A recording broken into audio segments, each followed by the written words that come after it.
ناظرین، بریک کے بعد حرف راز میں ایک بار پھر خوش آمدید۔ تنظیم اسلامی پاکستان جس کے روح رواں، جس کے امیر ڈاکٹر اسرار احمد مرحوم تھے، اس کے بعد ان کے صاحبزادے عاقب سعید صاحب نے یہ ذمہ داری سنبھالی، اور اب تنظیم اسلامی میں ایک بہت بڑی تبدیلی آئی جس میں ان کے امیر بنے شجاع الدین شیخ۔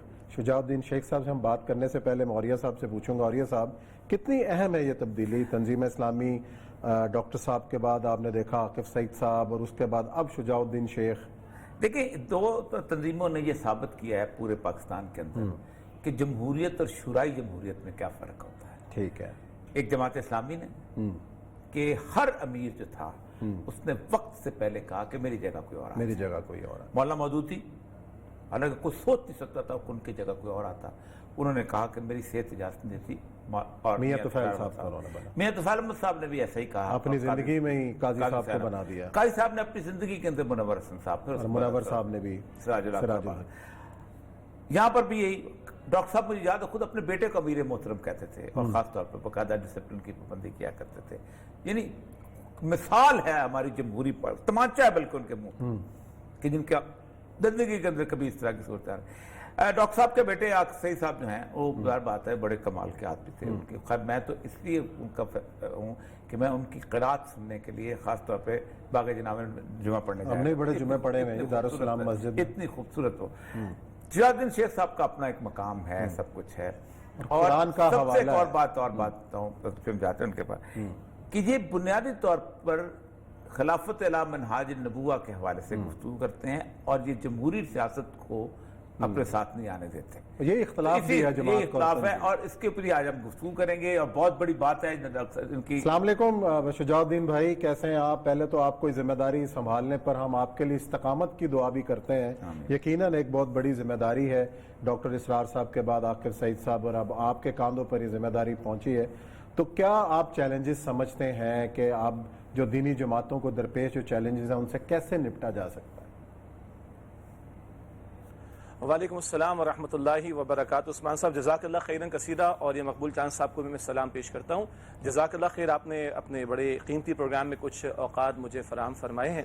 سب سے پہلے جزاک اللہ کہ آپ نے استقامت کی دعا کا ذکر کیا۔ یقیناً ایک وہ شخص کے جس کے سامنے دین کا جامع تصور واضح ہو کہ اللہ سبحانہ وتعالیٰ نے جو دین ہمیں عطا فرمایا وہ ایک مکمل ضابطۂ حیات ہے، وہ چند ریچولز کا نام نہیں ہے، وہ کمپلیٹ کوڈ آف لائف ہے، اور وہ اپنی ڈومینیشن چاہتا ہے، اپنا غلبہ چاہتا ہے، اور اس کی جد و جہد بہرحال ہماری دینی ذمہ داری ہے۔ جیسا آپ نے فرمایا کہ چیلنجز کیا ہیں، سب سے بڑی بات، اور یہ مقبول صاحب نے بڑا پیارا ذکر کیا محترم ڈاکٹر اسرار احمد صاحب رحمۃ اللہ علیہ کے تعلق سے، کہ اس عہد میں بیعت کی بنیاد پر ایک انقلابی جماعت کا قائم کیا جانا، اور اس عہد میں مسلک سے بالا تر ہو کر پورے کی پورے دین کی دعوت پیش کرنا، اور اس عہد میں کہ جب مغرب سے درآمد شدہ جمہوریت کو ہی اصل ازم سمجھا جاتا ہے، اس کے مقابلے میں اسلام کا عطا کردہ شورائیت کا نظام، اس کی بنیاد پر ایک جماعت کو قائم کرنا، اور پھر اس عہد میں کہ جب دنیا صرف انتخابی سیاست کو ہی سمجھتی ہے کہ اس کے ذریعے سے کوئی تبدیلی آ سکتی ہے، اس عہد میں منہج انقلاب نبوی صلی اللہ علیہ وسلم کا ذکر فرما کر آج کے مسلمان کو ایک انقلابی جد و جہد کے لیے تیار کرنا، یہ وہ بنیادی باتیں جو استاد محترم ڈاکٹر اسرار احمد صاحب رحمۃ اللہ علیہ نے اس عہد میں ہمارے سامنے پیش کی۔ اور جیسے اوریہ صاحب نے ابھی ذکر بھی فرمایا کہ سن 1975 میں تو استاد محترم ڈاکٹر اسرار احمد صاحب رحمۃ اللہ علیہ نے تنظیم اسلامی کو قائم فرمایا، اور اس کے بعد وہی اس کے امیر رہے، اور اپنی ہی زندگی میں پوری مشاورت کے بعد، اور یہ صاحب اس بات سے واقف ہے ماشاءاللہ، ظاہری بات ہے پروگرام اتنی اجازت ہمیں نہیں دے گا، پوری ایک مشاورت کے بعد، ایک پروسیس کے بعد، اور کئی مرحلوں کی مشاورت کے بعد عاقب سعید صاحب پھر وہ امیر قرار پاؤ۔ جیسے اوریہ صاحب نے فرمایا کہ خود ڈاکٹر اسرار احمد صاحب رحمۃ اللہ علیہ نے ان کے ہاتھ پر بیعت بھی کی، اور وہ اپنے بیٹے کو جن کو مشاورت کے بعد امیر بنایا، امیر محترم کہا کرتے تھے۔ اور اب سلسلہ بات آگے بڑھی ہے، اور محترم حافظ عاقب سعید صاحب نے تقریباً 62-63 برس کی ان کی عمر کم و بیش ہوا چاہتی ہے، اپنے کئی عوارض کی وجہ سے کچھ ان کو دشواریاں پیش آ رہی تھیں۔ ابھی کووڈ-19 کے بھی معاملے سے وہ گزرے، بڑا شدید ان پر اٹیک ہوا تھا، اللہ نے گویا کہ دوبارہ ان کو زندگی عطا فرمائی، تو پھر انہوں نے تنظیم اسلامی کے اکابرین کے سامنے اس بات کو رکھا، اور پوری شورا کے ایک مشاورت کے پروسیس کے بعد اب یہ بھاری بھرکم ذمہ داری بہرحال میرے کندھوں پر آئی ہے۔ آپ نے جو دعا کی میں اس پر آمین کہتا ہوں کہ اللہ استقامت بھی عطا فرمائے۔ جی اچھا شجاع الدین شیخ صاحب، سب سے اہم ترین بات یہ ہے کہ ایک جنرل مقبولیت والی پارٹی تو ہے نہیں جیسے ہمارے ہاں بنائی جاتی ہے. آپ کے ہاں ایک تنظیم سازی ہے, اس کے اندر کردار ہے, اور اس کردار کے ساتھ اور سب سے بڑا کام جو تھا تنظیم اسلامی کا وہ ہے قرآن کی تعلیم. اور جتنے لوگ آپ نے پیدا کیے وہ بڑے کمال کے لوگ ہیں کہ آج اگر کسی کو میرے جیسے بندے کو بھی اگر عربی سیکھنی ہو تو میں جا کے وہاں تنظیم اسلامی میں جاتا ہوں. میں پچھلے 2 سال پہلے میں نے وہیں پر جا کے اپنی عربی کو ٹھیک کیا, بہتر کیا. صرف صورتحال کہنے کی یہ ہے کہ اس وقت باقی جتنی بھی تنظیمیں بنی ہوئی ہیں اسلامی, کیا ایسا ہو سکتا ہے کہ آپ, کیونکہ ان کے ہاں سب سے بڑا مسئلہ میں ذاتی طور پہ سمجھتا ہوں وہ ہے کردار سازی کا. جمہوریت نے ہمارے ہاں سے, ہماری سیاسی تنظیموں سے کردار سازی چھین لی ہے. کیا ایسا ہو سکتا ہے کہ کسی ایک نقطے, خاص طور پہ کم از کم اور کچھ نہیں تو اسلامی معیشی نظام کے اندر, جس میں آپ کو یاد ہوگا کہ عاقب سعید صاحب نے بڑا کام شروع کیا تھا, تو کم از کم ایک سود کے نقطے کے اوپر ہم اکٹھا کیا جا سکتا ہے ان لوگوں کو کہ باقی کچھ چیزوں کو چھوڑ دو, اور کیا آپ کی قیادت اس طرف لے کے چلے گی؟ اور یہ سب بڑی پیاری بات آپ نے بیان فرمائی. آپ کی بات میں, آپ کی اس گفتگو میں 2 نقطے بنیادی ہیں. ایک کردار سازی کا معاملہ, فرد اصل معاملہ. دیکھیے اللہ سبحانہ و تعالیٰ نے مجھے اور آپ کو زمین پر بھیجا اپنی بندگی کے لیے, اور میرا تنظیم اسلامی کا پہلا درس یہی ہے, ڈاکٹر اسرار صاحب رحمۃ اللہ علیہ کا بھی پہلا درس یہ تھا. ہمارا اصل نصب العین ہر فرد کا کیا ہے؟ اللہ کی رضا اور آخرت کی نجات. یہ دنیا بہرحال دارالامتحان ہے, مجھے کل اللہ کے سامنے پیش ہونا, یہ میرا مطمع نظر ہو. ہاں اس کے لیے اللہ کے دین پر عمل اور اس کے دین کی دعوت اور اس کے نظام کو قائم کرنے کی جد و جہد کرنا, یہ میرے فرائض میں شامل ہے. اور آج آپ نے بجا فرمایا, بڑے ادب سے میں عرض کروں گا کہ یہ کردار سازی کا معاملہ, افراد سازی کا معاملہ, دلوں میں ایمان کی آبیاری کا معاملہ, تعلق مع اللہ کا معاملہ, اس میں بڑی کمی دکھائی دیتی ہے. اور انتہائی ادب سے عرض کروں, اگر میرے 5.5-6 فٹ کے وجود پر اللہ کا دین غالب نہیں ہو رہا تو مجھے معاف کیجیے گا, میں 22 کروڑ پر اللہ کے دین کو غالب کرنے کی جد و جہد کس طرح کر سکوں گا؟ دوسری بات آپ نے بہت قیمتی بیان فرمائی, اور جو دین کے تمام درد رکھنے والوں نے بیان فرمائی, چاہے وہ ڈاکٹر اسرار احمد صاحب رحمۃ اللہ علیہ ہوں یا دیگر ہمارے اہل دین ہوں, بڑا قیمتی نقطہ ہے. ہمارے ہاں نیکی کے تصورات اور بہت سارے کرنے کے کام جو کہ پازیٹو کام ہیں, معروف کام ہیں, ان پہ اختلاف رائے ہو سکتا ہے. فلاں کے نزدیک یہ نیکی ہے, فلاں کہتا ہے یہ نیکی نہیں ہے, یہ اختلاف ہو سکتا ہے. لیکن اولیاء صاحب آپ غور فرمائیے, ہمارے منکرات پر کسی کا اختلاف نہیں. سود حرام ہے, اللہ اور اس کے رسول سے جنگ کرنے کے مترادف ہے, کسی کا اختلاف نہیں. بے حیائی کو اللہ منع فرماتا ہے, اور فرماتا ہے کہ جو لوگ ایمان والوں کے درمیان بے حیائی کو پھیلاتے, سورہ نور کی آیت نمبر 19 ہے, ان کے لیے دنیا اور آخرت میں دردناک عذاب ہے. اگر آپ گنتے چلے جائیں تو منکرات کی تعریف کے حوالے سے ہمارے کسی میں اختلاف نہیں. تو ہمارے بڑے اکابرین یہ فرمایا کرتے تھے, اگر لیٹ سے پاکستان کی ہم بات کریں اور یہاں ہم اس شریعت کے نظام کے نفاذ کی کوئی تحریک برپا کرنا چاہتے ہیں تو کسی بڑے منکر کو لے کر آغاز کیا جائے جس پر سب کا اتفاق پایا جائے اور اس منکر کے خاتمے کی تحریک چلائی جائے. آپ خود, میں جانتا ہوں آپ نے کثر نفسی سے کام لیا, اللہ آپ کو جزائے خیر دے, آپ خود اس پورے پروسیس کا حصہ رہے ہیں جس میں سود کے خلاف انسداد سود کی جو تحریک ہے اور اس کا جو علمی کام ہے, آپ کو بھی اللہ تعالیٰ نے قبول فرمایا. تنظیم اسلامی کا بھی کنٹریبیوشن ہے, حافظ عاطف وحید صاحب جو ڈاکٹر اسرار احمد صاحب رحمۃ اللہ علیہ کے صاحبزادے, ان کا بھی کنٹریبیوشن ہے. تو ہم نے تو کوشش کی ہے کہ بھائی تمام مکاتب فکر اس کو ہی لے کر اٹھ جائیں جس میں کسی کا کوئی اختلاف رائے نہیں. اچھا دیکھیں بات جو ہم نے چیزیں نافذ کرنی ہے نا, بڑی اتنی خوبصورت بات آپ نے کی ہے, جن کا ہم نے اجتماعی نفاذ کرنا ہے اس میں تو اختلاف ہی نہیں ہے. کوئی نہیں کہتا کہ چوری کرنا حلال ہے, کوئی نہیں کہتا کہ جھوٹ بولنا جائز ہے, کوئی نہیں کہتا کہ غیبت کرنا جو صحیح ہے, کوئی نہیں کہتا کہ دھوکہ دینا, ملاوٹ کرنا. ان ساری چیزوں کے اوپر جو اسلام نے چیزیں جو اجتماعی زندگی میں, تو میں سے عرض کرنا چاہتا ہوں کہ آپ کی طرف سے کوئی اب دوبارہ ہے, کیونکہ آج سے 3-4 سال پہلے آپ کو یاد ہوگا ایک بہت بڑی کمپین پورے پاکستان کے لیول پہ چلی تھی, اور مجھے بھی تھوڑا سا آپ کے ساتھ آپ کی جسے کہتے ہیں جوتیاں اٹھانے کا موقع ملا آپ لوگوں کی. کوئی ظاہر بات ہے آپ کام کرنے والے, میں تو اس وقت سرکار کا نوکر بھی تھا. آپ یاد رکھیں کہ اس نے ایک ہلچل مچا دی تھی سود کے خلاف والی صورتحال میں, اور آپ کو پتہ ہے کہ بنیادی طور پر آج کے دور میں اگر آپ معیشی نظام کو ہٹ کر دیں تو آپ باقی سارے نظام اس کے اوپر کھڑے ہیں, باقی خود بخود گر جائیں گے. تو کیا میں اپنا توقع رکھوں گا نئے امیر محترم سے کہ آپ آئندہ باقی لوگوں کو دوبارہ کسی ایک پلیٹ فارم پہ اکٹھا کریں گے اور اس کو آگے بڑھائیں گے ہم؟ دیکھیے اور صاحب, آپ نے پھر اللہ آپ کو جزائے خیر دے, آپ نے بڑی کثر نفسی سے کام لیا کہ آپ جوتیاں اٹھانے والے نہیں, آپ خیر کی بات کرنے والے ہیں, اور آپ نے فرمایا کہ آپ سرکار کے نوکر. میں کہوں اللہ مجھے اور آپ کو, ہم سب کو اپنی نوکری کے لیے قبول فرمائے, ہم سب کو قبول فرمائے. بالکل ہمارے دل کھلے ہیں, ہمارے دل کھلے. دیکھیے قرآن کی بڑی پیاری آیت ہے, سورہ شورا کی آیت نمبر 13 ہے, اقیم الدین ولا تتفرقوا فیہ. قرآن کہتا ہے دین کو قائم کرنے کی جد و جہد کرو اور اس بارے میں تفرقے میں مبتلا نہ ہو جاؤ. بخدا امت کو جوڑنے والا کام ہی یہی ہے, امت کو جوڑنے والا کام ہی یہی ہے.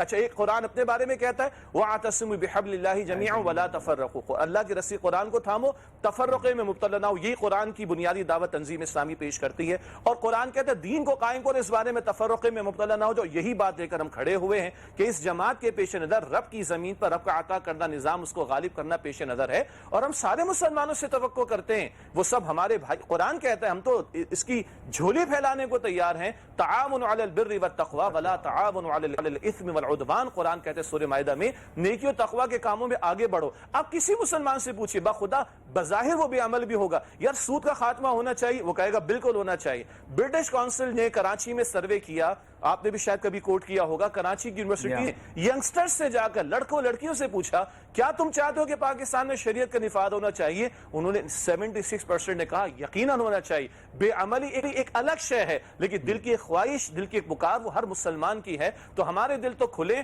ہم انسداد سود کے لیے بھی تحریک چلانے کو تیار, ہم بے حیائی کے خاتمے کی تحریک چلانے کو بھی تیار, اور ہم اللہ کے عطا کردہ عادلانہ نظام کو قائم کرنے کی جد و جہد کرنے کے لیے بھی تیار. ہماری دعوت انشاءاللہ تعالی بالکل جاری رہے گی. ہمارے دل اس سالوں سے پہلے بھی کھلے تھے, انشاءاللہ آئندہ بھی کھلے رہیں گے. اچھا شجاع بھائی یہ بتائیے گا کہ آپ نے کہا کہ ہم نے فرد کی اصلاح کرنی, آپ نے اوپر اب نفاذ کرنا ہے دین کا, لیکن ایک عرصے سے آپ جدوجہد کر رہے ہیں, ہمارے تبلیغی جماعت کے بھائی بھی فرد کی اصلاح کے لیے کام کر رہے ہیں, جماعت اسلامی بھی میدان میں, باقی لوگ بھی ہیں, لیکن جو اسلامی انقلاب کا جو راستہ ہے, اب انتخابی سیاست تو آپ نہیں مانتے کہ اس کے ذریعے کوئی انقلاب نہیں ہے, تو پھر یہ کوئی بڑا طویل راستہ تو نہیں ہے کہ مطلب جب فرد کی اصلاح ہوگی پھر وہ آگے پھیلائے گا.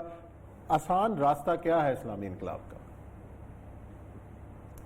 دو باتیں عثمان صاحب. دیکھیں اس میں فرد کی اصلاح سے ہماری یہ مراد نہیں کہ معاشرے کے 100% لوگوں کی اصلاح ہو جائے گی تو سسٹم بدل جائے گا, جو کہ ایک عام نیریٹو ہے. ہمارے پیش نظر یہ نہیں ہے. کبھی بھی انقلاب اکثریت سے نہیں آیا, وہ ہمیشہ اقلیت سے آیا ہے. کبھی میچورٹی کے ذریعے انقلاب نہیں آیا, ہمیشہ وہ مائنورٹی کے ذریعے آیا.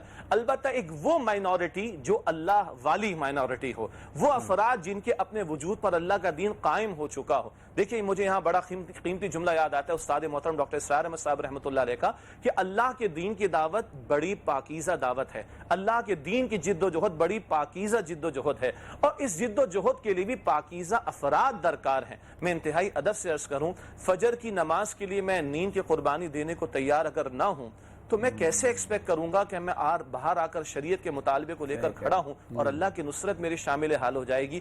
کڑوی بات ہے لیکن بات یہی ہے. تو افراد کی اصلاح پہلا کام ہے, اور وہ افراد جو اصلاح شدہ ہوں ان کو منظم کر کے وقت کے نظام کے مقابلے میں کھڑا کرنا. اور آپ نے جو فرمایا کہ انتخابی سیاست کو ہم نہیں مانتے, مراد ہے کہ ہم یہ سمجھتے ہیں کہ یہ انتخابی سیاست کا راستہ جو سبھی کہہ رہے ہیں کہ چہرے نے نظام کو بدلو, بھائی یہ چہرے ہی بدلتا ہے, نظام کو نہیں بدلتا. اور 72-73 برس کی ہماری تاریخ تو اب گواہی دے چکی ہے کہ اس انتخابی سیاست سے اس ملک پاکستان میں اسلام کے نظام کے غلبے کا معاملہ وہ ہوتا ہوا نظر نہیں آتا. تو ایک تحریک, پر امن تحریک, منظم تحریک, شریعت کے نفاذ کا مطالبہ لے کر کھڑا ہونا, جس میں کسی بڑے منکر کے خاتمے کے آغاز سے بات کی جا سکتی ہے. ہم پاکستان میں ماضی میں تاریخ میں دیکھتے ہیں ختم نبوت کی تحریک, سڑکوں پر لوگوں نے جانیں دی ہیں, قربانیاں دی ہیں, اور پھر کہاں تک معاملہ جو ہے وہ جا کے چلا, اور قادیانیوں کے خلاف جو اتنا بڑا ایکشن لیا گیا جس کی نظیر پوری دنیا میں پیش کی جاتی ہے. اسی طرح ناموس رسالت کا معاملہ ہے, جب اس کے قانون کو چھیڑنے کی کوشش کی گئی تو ہم سڑکوں پر کھڑے ہوئے, اور بہرحال وقت کے حکمرانوں کو رکنا پڑا. کہنے کا مطلب دیکھیں, ناموس رسالت کا معاملہ صلی اللہ علیہ وسلم, ختم نبوت کا معاملہ صلی اللہ علیہ وسلم, یہ اگریڈ اپون معاملہ. اسی طرح ہم کہہ رہے ہیں کہ جو اگریڈ اپون باتیں ان کو لے کر کھڑے ہو تو یہ ملک بانج نہیں ہے, اور یہ قوم بانج نہیں ہے, اور وقت کے حکمرانوں کو بھی بہرحال یہ مطالبہ تسلیم کرنا پڑے گا انشاءاللہ. اچھا شیخ صاحب, ایک اہم ترین معاملہ جس پہ میں آپ کی توجہ دلانا چاہتا ہوں, اور آج کل وہ پروسیس میں میرے خیال ہے وہ بہت بڑا چیلنج بنے گا, اور اگر اس کے اوپر آپ, میری ایک تجویز ہو سکتی ہے اگر آپ یقین اس کو بہتر سمجھیں, کہ آج کل ہمارے ہاں ایک بہت عرصے سے 6-7 مہینے سے ایک کام ہو رہا ہے, اور وہ کام ہو رہا ہے کہ یکساں نصاب تعلیم کا. اور اگر یہ یکساں نظام تعلیم متفق بن گیا ایک دفعہ تو پھر اس کے بعد اس میں تبدیلیاں لانا باقی چیزیں کرنا بڑا مشکل ہو جائے گا. اس وقت تک وہ جو بنیاد جو ہے نا خشت اول چون حد میں مارکج والی بات اگر بن گئی تو یہ ایسا ہے آپ کو یقین اس میں ہمارے لوگ بھی آ گئے ہیں شامل ہو گئے ہوئے ہیں بات مدارس سے بھی انہوں نے انپٹ لیا باقی چیزیں لیکن اس کا فائنل ڈرافٹ بھی کسی کو اندازہ نہیں ہے.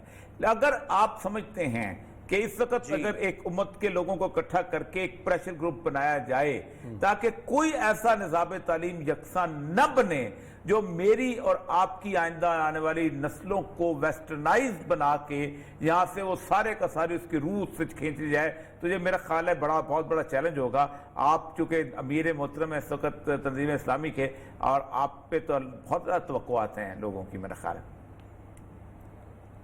نہیں انشاءاللہ بالکل اور یہ سب آپ نے بالکل صحیح توجہ دلائی ہے. مدارس کے افراد ہوں ہماری دینی اجتماعیت اور آپ نے بڑا قیمتی لفظ استعمال کیا پریشر گروپ کا یعنی ہم ایک مطالبہ لے کر کھڑے ہوں اس پر جازم ہونے کی بات کریں. ملک بنا اسلام کے نام پر ہے اس کا آفیشیل نام اسلامک ریپبلک آف پاکستان. اس کی جڑ بنیاد میں اسلام موجود ہے. اس کے آئین میں طے شدہ ہے کہ یہاں پر قرآن و سنت کی تعلیم کے مواقع اور ان پر عمل درآمد کرنے کے مواقع پرووائڈ کیے جائیں گے. جب اتنا بیک گراؤنڈ ہمارے پاس موجود ہے تو ظاہری بات ہے نصاب تعلیم وہی ہو سکتا ہے جو اس نظریے کو مضبوط کرنے والا ہو نہ کہ اس کی جڑیں کھودنے والا ہو. تو آپ نے بالکل صحیح توجہ دلائی. انشاءاللہ ہم اپنی شورا میں بھی مشاورت میں اس بات کو رکھیں گے اور جن دینی اجتماعیتوں سے اور مدارس کے علماء کرام سے ہمارا رابطہ ہے ان کی طرف اس بات کو پہنچائیں گے. کچھ کو احساس بھی ہوا لیکن جو آپ نے پریشر گروپ کی بات کی ہے میں سمجھتا ہوں کہ اس سطح پر یہ کام ہونا چاہیے تاکہ اس جڑ و بنیاد وہ ہے نا نب دا ایول ان دا بڈ والی بات ہے کہ برائی کو جڑ سے اکھاڑ دیا جائے تاکہ وہ پیسا کا ٹاور نہ بن سکے. چلیں شجاع بھائی یہاں بریک لیتے ہیں. بریک کے بعد آئیں گے اور آپ سے جو دلچسپ اور بڑی اہم گفتگو کا سلسلہ ہے وہ جاری رہے گا.